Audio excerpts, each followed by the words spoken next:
tenemos un avance en soja. Normalmente no lográbamos avanzar en la fertilización de soja en algunas regiones que el productor percibía que no iba a tener respuesta, y esas regiones eran muy amplias. Prácticamente la mitad de la soja quedaba sin fertilización. En la última encuesta que hicimos encontramos que eso disminuyó a un cuarto de la población de productores encuestados que dijeron que no tenían en cuenta la fertilización. Y bueno, un poco jugamos hoy en presentar esto como los mitos, por decir de alguna forma, como las cosas que quedan instaladas, eh, las razones por las cuales no se iba a fertilizar los cultivos según esos productores eran arraigadas en la soja no responde, si responde, responde, pero no es económicamente rentable, o no fertilizo porque hago rotación, entonces no se necesita. Y bueno, fuimos poniendo estos mitos, revelándolos y tratando de ver qué nos dice la información científica contra eso y cómo todo el conocimiento que acumulamos en los últimos 10 años ayuda a fertilizar mejor la soja, aprovechar de esta forma el potencial que tienen los campos e ir saliendo de una situación que no es la mejor ni para lo productivo ni para el suelo. ¿Cuáles son las recomendaciones de manejo para tratar de derribar estos mitos? Bueno, sobre todo ver el suelo, ¿no? No tanto ver esto de si el suelo es alquilado, y eso invitamos a un productor y se lo preguntaron mucho, y él decía, bueno, no es tan diferente un lote alquilado con un lote propio, porque en el fondo es poner nutrientes, producir y tratar de aprovechar los recursos que tiene ese lote para lograr los mejores rendimientos económicamente hablando, con lo cual no es tan diferente. Entonces, en vez de ver eso o ver cómo viene de antecesor, es hacer el análisis del suelo, hacer una contextualización general de ese lote en lo productivo y desde allí tomar las decisiones teniendo en cuenta la experiencia que publicamos en Fertilizar, que es, bueno, la importancia de la inoculación, pero la importancia de nutrientes como el fósforo a dosis importantes, no a dosis bajas como se aplica normalmente como arrancador, y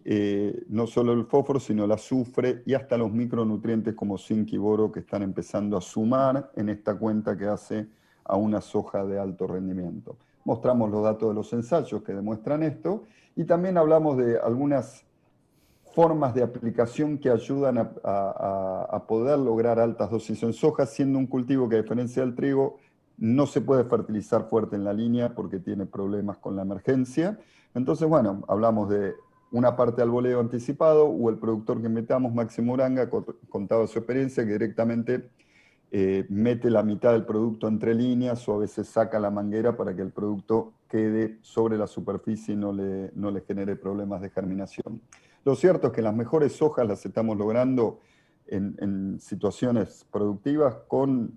150 kilos de fertilizante, que es más o menos lo que logra la dosis de fósforo que requiere la soja y la dosis de azufre que requiere la soja. Y en muchos casos esos 150 kilos se complementan con zinc o con boro. Y los productores hoy están en la mitad. Y lo que vemos como una luz de esperanza interesante es que cada vez por lo menos más productores aplican, aunque sea esa dosis que no es tan importante, y ya hubo en la encuesta un 12% de productores que están aplicando dosis altas con estrategias de aplicar al voleo, aplicar 2 veces, ir buscando cuál es la mejor forma para ellos de lograr estas altas fertilizaciones que los lleven a los altos rendimientos.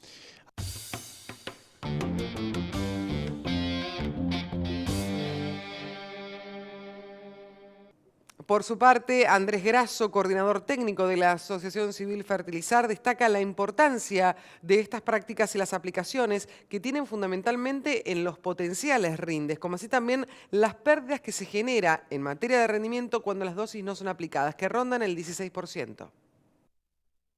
Nosotros partimos de un diagnóstico en base a lo que está haciendo el productor, que es que utiliza la tecnología de la fertilización, es decir, de la cantidad de hectáreas que se siembran, la mayor parte se fertilizan en soja, pero lo que detectamos es que las dosis están a mitad de camino. Entonces, un poco para empezar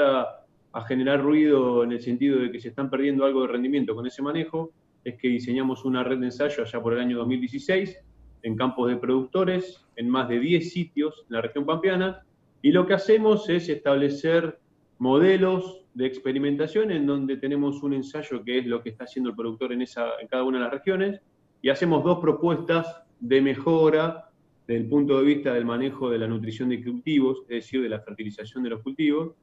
apuntando básicamente a 2 situaciones. El primer escenario de mejora es hacer foco en el diagnóstico, es decir, hacemos un análisis de suelo. En función del diagnóstico y la interpretación de los resultados de ese análisis, sugerimos una fertilización para mejorar los rendimientos medios que tiene el productor. Y después tenemos un segundo escenario de mejora, en donde lo que hacemos es desafiar al rendimiento medio en base al diagnóstico y apuntar a rendimientos máximos alcanzables por el manejo cultural que tiene el productor en los cultivos en cada una de las zonas. Lo que encontramos después de 4 años de experimentación en estas 10 localidades, en promedio para la soja, es que con el manejo actual que está haciendo el productor, que piensa fundamentalmente en la fertilización con fósforo en soja, se está perdiendo alrededor de un 16% de rendimiento de estos máximos alcanzables, con el manejo actual que hace. Y después tenemos ese escenario en el medio, que es ajustarlo a un diagnóstico, es decir, haciendo un análisis de suelo y una interpretación de resultados, que es bastante sencillo. De ese 16% que se está perdiendo, podría recuperar rápidamente la mitad, es decir, hacer un salto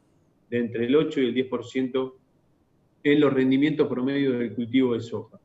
Eso es lo que estamos viendo en estos primeros 4 años de experimentación para lo que es la región pampeana, ¿sí?